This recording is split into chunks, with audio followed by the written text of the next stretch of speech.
Na velocidade da notícia. Informação com credibilidade é aqui. Líder Light FM. Apresentação: Arleison Roberto.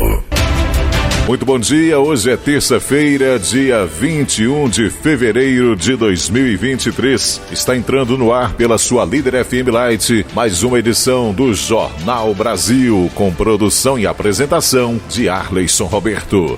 Jornalismo!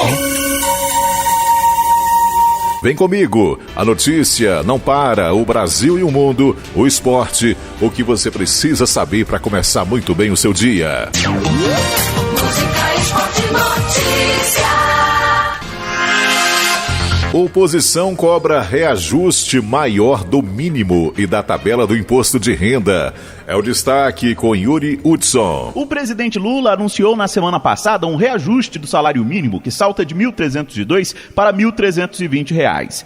Esse é o segundo ajuste do mínimo na gestão do petista e deve entrar em vigor a partir do dia 1º de maio, Dia do Trabalhador. Na prática, desde a posse, Lula reajustou o salário mínimo acima da inflação, algo que não ocorreu na gestão de Jair Bolsonaro. Apesar disso, o senador e ex-secretário do governo bolsonarista Jorge Seife pondera que o reajuste e revisão da tabela do imposto de renda estão abaixo do prometido pelo petista. Um governo que durante as eleições falou que se preocupa com o social, que falava em distribuição de picante, que falava em isenção de imposto de renda, dá um aumento de R$18 no salário e ainda está atacando a autonomia do Banco Central, querendo que se reduza juros na canetada. Nós estamos claramente indo na direção errada. A tabela do imposto de renda não é alterada desde 2015. Agora, segundo Lula, estarão isentos trabalhadores com salários de R$ 2.640. Atualmente, a isenção é na faixa de R$ 1.900. Lula prometeu na campanha uma isenção para salários de até R$ 5.000. O valor está longe do prometido, mas, segundo o petista Humberto Costa, a meta será alcançada. Foram compromissos que o presidente assumiu durante a campanha eleitoral. Ainda não é o que nós gostaríamos de fazer. Certamente nos próximos anos a correção do salário mínimo será maior. As faixas de isenção para o imposto de renda também elas vão se ampliar. O reajuste do mínimo deve custar R$ 10 bilhões só neste ano. De Brasília, Yuri Hudson. Governador de São Paulo transfere gabinete para a cidade do Litoral Norte. Litoral teve o maior volume de chuva da história do Brasil.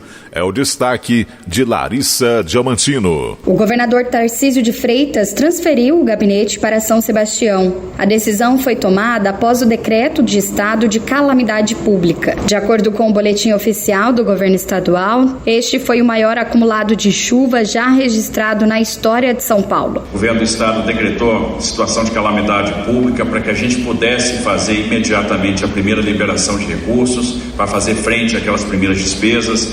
Liberamos no dia de ontem R$ 7 milhões para os municípios, deslocamos para cá equipamentos, efetivo, de maneira que a gente constituísse uma grande operação.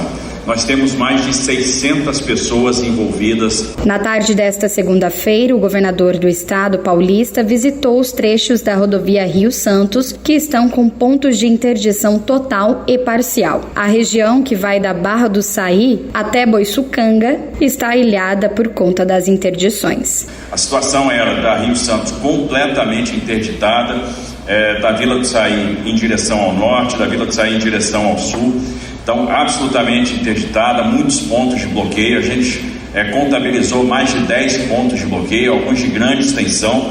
Em alguns pontos a gente não sabe exatamente o que sobrou da rodovia, porque é um volume de terra tão grande que se deslocou e numa extensão tão grande que a gente até levanta a hipótese da rodovia ter sido arrastada junto, da rodovia não existir mais. Técnicos da Sabesp seguem trabalhando para o reestabelecimento dos sistemas de abastecimento de água no Litoral Norte e Baixada Santista. Até o momento, 40 óbitos foram confirmados, sendo 39 em São Sebastião e 1 em Ubatuba. Produção e reportagem, Larissa Diamantino. Em virtude dessa tragédia no litoral paulista, Lula prioriza a construção de casas para vítimas das chuvas em São Paulo.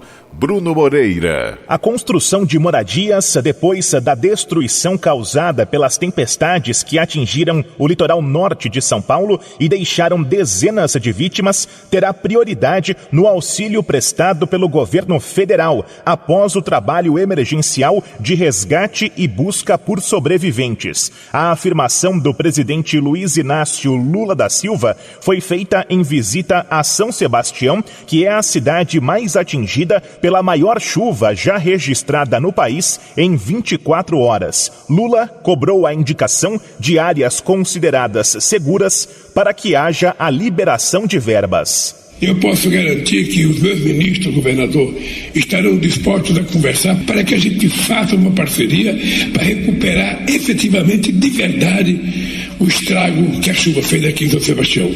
Eu, às vezes, vejo na televisão lugares que houve desabamento e que já passou 5, 6, 7, 8 anos e ainda não foi resolvido o problema habitacional. Dessa vez, prefeito, você vai ter certeza que os problemas da construção de casa para as pessoas que perderam as suas casas vai acontecer de verdade. O suporte organizado pelo governo federal tem a participação de diferentes ministérios representados na visita do presidente. A Defesa Civil Nacional reconheceu o estado de calamidade pública em São Sebastião, Caraguatatuba, Guarujá, Bertioga, Ilhabela e Ubatuba. O Ministério da Saúde anunciou o envio de kits com remédios e insumos para a região. Eles podem atender cerca de 4.500 pessoas durante um mês. Ao lado do governador de São Paulo, Tarcísio de Freitas, e do prefeito de São Sebastião, Felipe Augusto, Lula pediu união para superar a tragédia. Se cada um ficar trabalhando sozinho, a nossa capacidade de rendimento é muito menor. E é por isso que nós precisamos estar juntos. É por isso que nós precisamos compartilhar as coisas boas e as coisas ruins. Moradores e turistas ainda enfrentam bloqueios de estradas, quedas de barreiras, inundações, deslizamentos e dificuldade de abastecimento de água e energia. Pelo menos 40 pessoas morreram e outras 36 estão desaparecidas. Cerca de 2.500 tiveram que deixar suas casas. Produção e reportagem, Bruno Moreira. É o seu jornal Líder Light FM com os principais destaques dessa manhã de terça-feira, hoje dia 21 de fevereiro, é a terça-feira gorda de carnaval, acontecendo aí a folia em todo o país. E trazendo mais informações para você que está ligado, acompanhando a Líder FM em qualquer parte do Brasil e do mundo. Falando agora de economia. Entenda a onda de recuperações judiciais de empresas no Brasil. Igor Pereira. A onda de recuperação judicial de empresas tem ganhado fôlego no Brasil após o fim do período crítico da pandemia de Covid-19. Segundo os dados da Serasa, somente em janeiro, os pedidos de recuperação para o mês foram os maiores em 3 anos. O economista e professor de mercado financeiro da Universidade de Brasília, César Bergo, explica que a pandemia e o crescimento do comércio eletrônico podem ter favorecido a crise entre as empresas. Para o especialista, a quebra dessas empresas é um risco para a economia. Quando você quebra uma grande empresa como essa, ou decreta uma falência, recuperação judicial, vem aquele chamado efeito dominó. Então gera uma desconfiança geral no mercado. Aquelas empresas que estão com pouca dificuldade passam a ter muita dificuldade. Nós vimos o caso da Marisa, por exemplo, o caso da Tokstok e por aí afora. Então vai criando um risco sistêmico na economia. Não é bom. A perspectiva é que haja mais pedidos de recuperação e falências de empresas nos próximos meses. O professor também aponta que a alta taxa de juros do Brasil é outro fator de impacto nos empreendimentos. A saída é uma auditoria externa criteriosa, além da avaliação de risco. Do ponto de vista prático, é ruim, porque, pegando o exemplo da Americana e da Cultura, são placas centenárias que já dominam há muitos anos o imaginário dos consumidores, né? E, infelizmente, é preciso que haja uma intervenção rápida para que não se alastre o prejuízo e não se contamine toda a economia. O processo de recuperação judicial de uma empresa tem o objetivo de negociar as dívidas e recuperar a saúde financeira do empreendimento. A falência é decretada pela Justiça caso a empresa não cumpra os compromissos da recuperação. Nesse caso, o pagamento dos direitos trabalhistas, por exemplo, é uma das prioridades. Produção e reportagem, Igor Pereira. Carnaval 2023. Saiba como manter a saúde durante e após a folia. Janaína Oliveira. Você é aquela pessoa que adora se jogar no carnaval sem se preocupar com nada, nem mesmo com a saúde? Se sim, atenção! Saiba que é possível curtir os dias de folia com saúde e se manter saudável após eles. Para isso, é preciso estar atento a algumas recomendações importantes. A primeira é preparar o organismo antes de cair na farra, conforme esclarece a nutricionista especializada em nutrição clínica e esportiva, Júlia Carricondo. Antes do carnaval, eu acho importante a gente fortalecer o sistema imunológico. Então, assim, o ideal seria a gente consumir com frequência alimentos ricos em vitamina C, laranja, limão. Outro grande aliado aí do sistema imune são os aminoácidos, e eles são encontrados aí em proteínas, né, carnes, ovos. E também seria bem legal a gente ajudar o fígado, né, consumir aqueles alimentos hepatoprotetores, né, como alho, folhas verdes escuras, açafrão. Durante os dias de folia, também é necessário estar atento à alimentação e hidratação, segundo Júlia Carricondo. Não abusar do álcool, né, se hidratar muito bem, uma alimentação mais leve, com frutas, verduras, legumes, uma proteína, pode ser carne, queijo, frango, ovo. Tomar cuidado aí com aqueles alimentos que estão ali à venda, né, nos locais da festa. O ideal mesmo seria que a gente levasse o lanche de casa. Outras dicas durante a folia são: capriche no protetor solar, use roupas leves e confortáveis e, claro, use camisinha. Já para manter a saúde após o carnaval, quem traz as recomendações é a nutricionista Janaína Rodrigues. A melhor dica que a gente tem para fazer isso é voltar para a nossa rotina de hábitos saudáveis. Então, voltar para a nossa alimentação saudável, voltar para os exercícios, beber bastante água e consumir mais alimentos naturais, ter uma alimentação mais simples e básica o possível. O arroz, feijão, uma carne e uma salada é o que resolve, é o que funciona e é o que dá certo. Lembre-se, saber respeitar os limites do corpo é fundamental. Preste atenção nos sinais que o corpo transmite e, diante de mal-estar, procure ajuda médica. Produção e reportagem, Janaína Oliveira. E conheça agora as curiosidades das principais tradições carnavalescas. O Roberto Notari vem chegando aí com detalhe. O carnaval é a maior festa popular do Brasil e mobiliza milhões nas ruas, clubes e sambódromos. O movimento visto hoje, principalmente com blocos e escolas de samba, é resultado de um processo de mudança ao longo dos anos. Com muitas curiosidades, as competições entre os chamados, na época, grupos carnavalescos começaram no fim do século XIX. Como destaca o jornalista, produtor cultural e especialista em carnaval, Maurício Coutinho.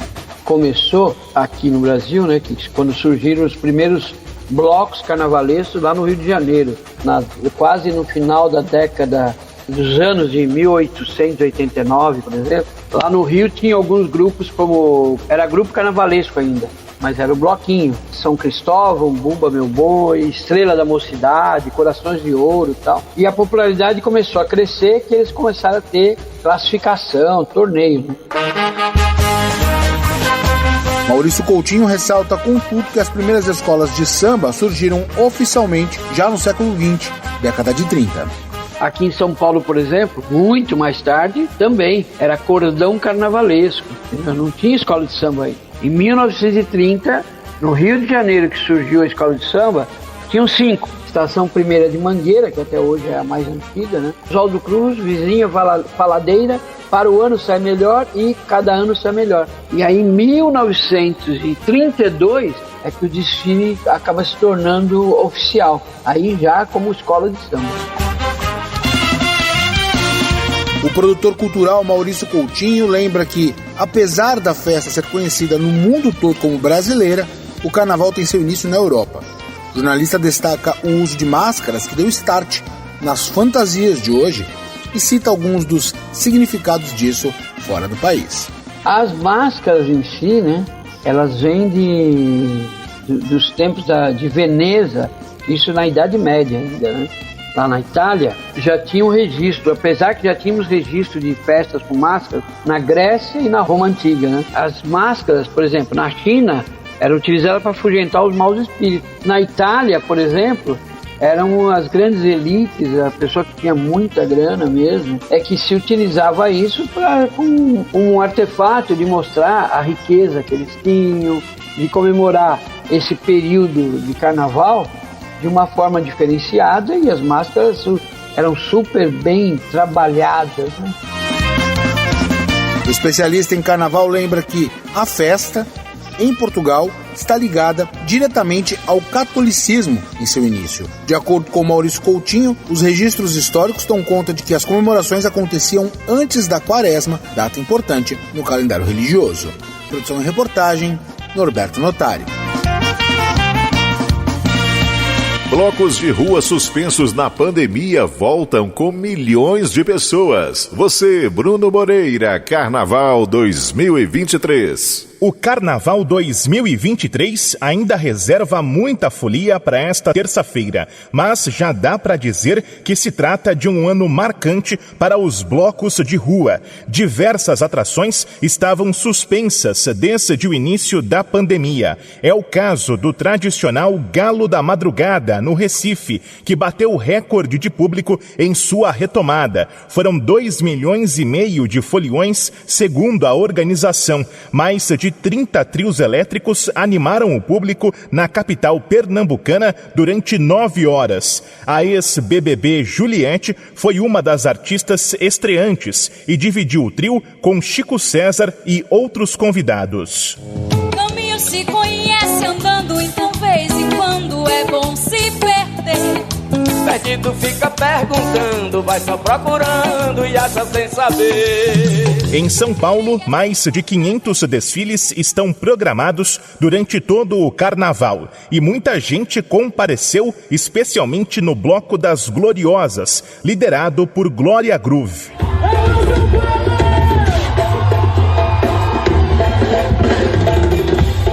Ao infinito!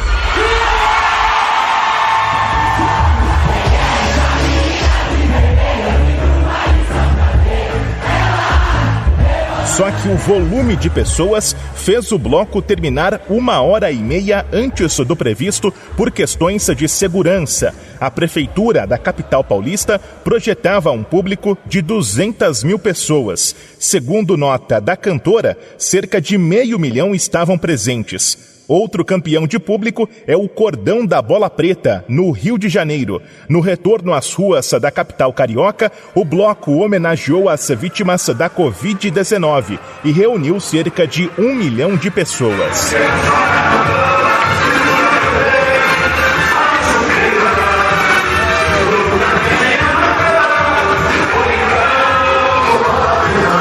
Produção e reportagem, Bruno Moreira. Futebol Show é com a gente. E nessa terça-feira começa mais uma edição da Copa do Brasil. O torneio começa com 70 milhões de premiação ao campeão. É o detalhe de Bruno Moreira. O torneio com o maior número de clubes do futebol brasileiro e que reserva um prêmio de 70 milhões de reais para o campeão tem o pontapé inicial marcado para esta terça-feira. O duelo catarinense entre Hercílio Luz e Chapecoense na cidade de Itajaí, abre a Copa do Brasil 2023. 92 times de todas as divisões vão estar em ação naquela que é tida como a competição mais democrática do país e também uma das mais atraentes financeiramente. A classificação vale R$1.400.000 para a Chapecoense. O técnico Bruno Pivetti quer evitar que isso represente uma pressão adicional para o elenco. Nós sempre entramos em cada jogo para dar o nosso melhor e que o resultado seja uma consequência natural dessa nossa entrega, dessa nossa dedicação. E é assim que nós vamos para o jogo de terça-feira, é uma outra final de campeonato e é como nós estamos encarando todos os jogos. Então, quando nós temos esse hábito instaurado nos jogadores, todos os jogos são decisivos, todos os jogos para nós valem a nossa vida, independente do campeonato que estamos disputando. Entre as equipes da Série A do Campeonato Brasileiro, a primeira a atuar na Copa do Brasil é o Cuiabá, que joga em Roraima contra o São Raimundo na quarta-feira. Na quinta, o Coritiba vai ao Acre enfrentar o Humaitá. O Vasco joga em Brasília como visitante contra o Trem do Amapá. E o Santos também vai estar no Distrito Federal para duelar com o Ceilândia. A equipe paulista começou mal a temporada, mas o técnico Odair Hellmann garante que a atenção agora está voltada para o torneio nacional. Não tem o que poupar. Só não vai jogar quem tiver machucado ou por uma opção técnica ou de estratégia de jogo, por alguma composição tática. Senão, a gente vai visualizar a parte física de recuperação. Quem estiver bem vai para o campo e a gente precisa ganhar corpo, a gente precisa entrosar. Nesta primeira fase, os times se enfrentam em jogos únicos. Em caso de empate, o visitante fica com a classificação por ter melhor posição no ranking nacional de clubes. Com informações da Copa do Brasil, Bruno Moreira.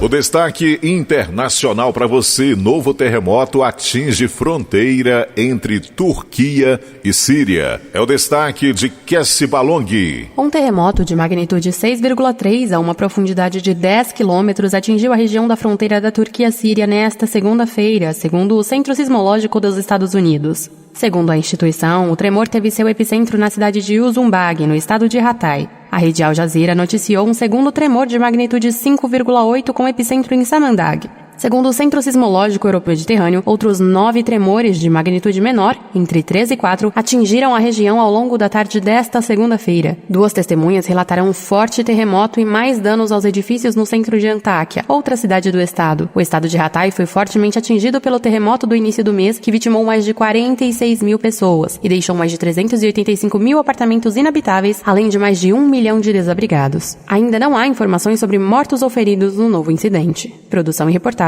Kessi Balog. Esse foi mais um Jornal Líder FM Light, com alguns destaques do Brasil e do mundo. A informação precisa para você que está ligado acompanhando a Líder FM nessa terça-feira, feriado de Carnaval. Nosso abraço a você, nosso muito obrigado. Com produção e apresentação de Arleison Roberto, as notícias aqui na Líder FM voltam ao longo da nossa programação. Aquele abraço, bom feriado, bom Carnaval para você.